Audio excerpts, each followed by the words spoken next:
Salut tout le monde, comment allez-vous? Moi ça va plutôt bien. Aujourd'hui on se retrouve pour une nouvelle vidéo. Aujourd'hui on se retrouve pour l'histoire de Sangohan, mais pas Sangohan que l'on connaît tous, le grand-père de Goku. Donc voilà, Sangohan, qui est donc le grand-père adoptif de Goku. C'est lui qui lui apprendra donc les bases des arts martiaux. Malheureusement, eh bien, il meurt très vite avant donc la rencontre entre donc Goku quand il était jeune et Bulma, tué par accident par Goku quand il était transformé en Ozaru ou singe géant. Voilà, c'est comme vous en avez envie. Bref, donc Sangohan, bah, il a quand même une réputation. Hein. Il est au début cité par plusieurs protagonistes du début du manga, notamment Yamcha qui connaît donc sa réputation, tout comme Muten Roshi, puisqu'ils étaient un peu potes. Voilà, ils collaboraient un peu souvent là-dessus. Bref, le nom de Sangohan est glorifié plus d'une fois. Lorsqu'il apparaît dans l'arc Baba, bien Komor, bien le talent de Sangohan surpasse alors nettement celui de Muten Roshi et il fait jeu égal avec Sangoku. Ayant donc subi l'entraînement de Maître Karin, on ignore cependant si les progrès de Muten Roshi pour se préparer en cachette au 22e Tenkaichi Butokai l'ont fait de revenir au niveau de Sangohan. Et il a eu donc un grand rôle quant à la personnalité établie de Sangoku. Sans lui, eh bien jamais le héros n'aurait pu être ce qu'il est aujourd'hui. Il apparaît donc pour la première fois à l'épisode 73. Voilà, et niveau chapitre, au chapitre 103. Voilà, donc à ce niveau-là, c'est quand même assez loin, on va pas se mentir, il a quand même fallu quand même quelques temps pour qu'on voie Sangohan, malgré que réputation on connaissait quand même pas mal Sangohan. Donc au niveau de son histoire, eh bien Sangohan recueille donc d'abord un enfant un peu mystérieux, voilà, qui renomma donc Sangoku. Le jeune bébé est néanmoins très turbulent pour ne pas dire violent. Voilà, Goku au début, voilà, Saiyan on rappelle quand même, bien violent, bien vénère. Il était là donc à la base de toute façon pour détruire l'humanité. Et donc vraiment, c'était vraiment au point que Sangohan a parfois du mal à contenir à cause de sa nature Saiyan du bébé. Donc voilà, et un jour, lors d'une sortie, Sangoku tombe dans un ravin et tombe la tête en premier. Voilà, et c'est suite à cet incident que Sangoku perd la mémoire et devient un enfant innocent et doux et gentil. Voilà, et c'est comme ça qu'on connaît donc Goku comme on le connaît actuellement. Bref, donc on le verra durant la saga Baba la Voyante. Voilà, il a quand même fallu pas mal de temps. Et donc Sangoku vient de vaincre la momie. Voilà, et c'est facilement donc voilà qu'il l'a battu. Akman donc se prépare à l'affronter et Sangohan donc semble s'en amuser. Peu après donc le combat, c'est au tour de ce mystérieux combattant masqué et il affronte Sangoku avec une certaine férocité, donc voilà, et ne manque pas de répliquer à toutes ces violents assauts avec une certaine dextérité et il parvient à envoyer lui aussi un Kamehameha, mais surtout il connaît lui aussi le point faible du jeune garçon, voilà, puisque c'était la queue de Goku à cette époque-là quand il ne l'avait pas encore coupé.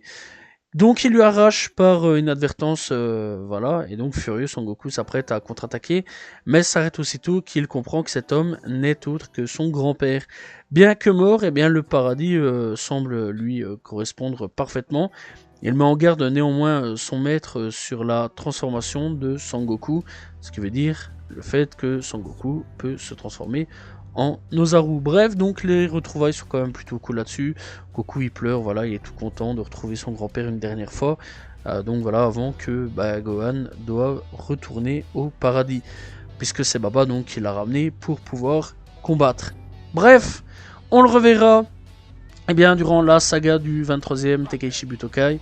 Voilà, oui, quand même, c'est quand même assez fou. Donc, Sangohan a fait une apparition dans les 2 derniers épisodes de la série Dragon Ball.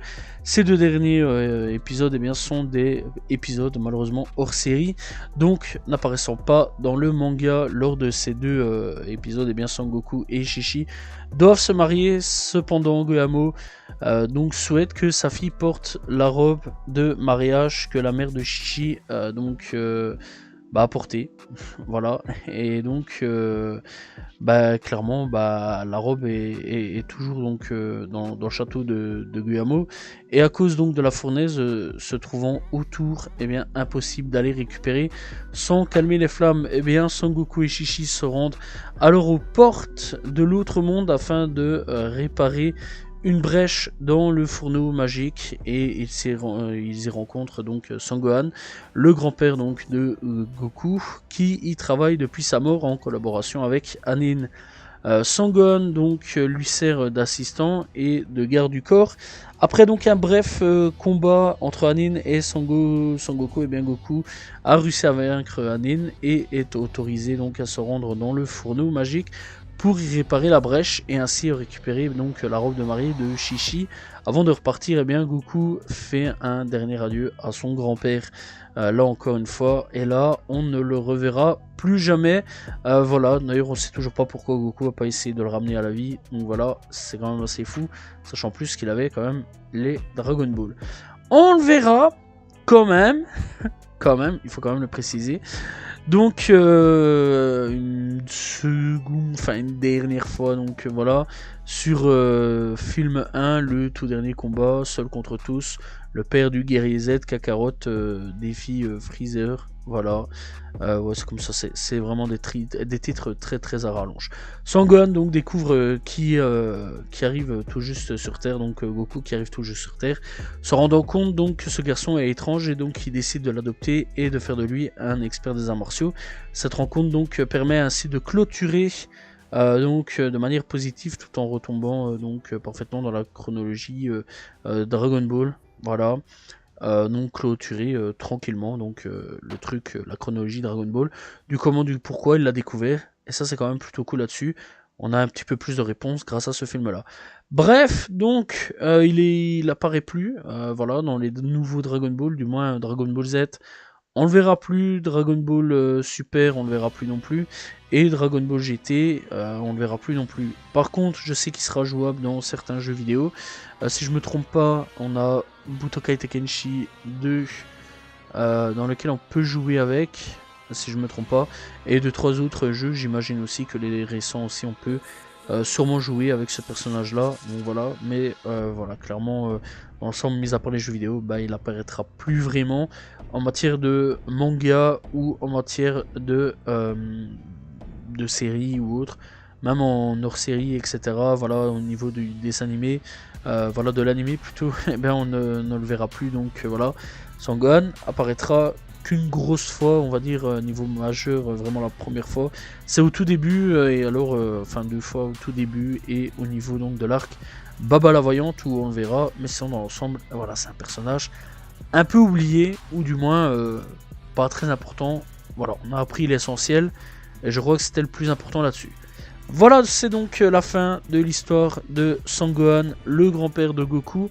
J'espère que vous avez apprécié la vidéo. N'hésitez pas à vous abonner, liker, commenter, partager. On se retrouve demain pour une nouvelle vidéo, très prochainement pour une nouvelle histoire d'un personnage Dragon Ball. Salut tout le monde, ciao ciao.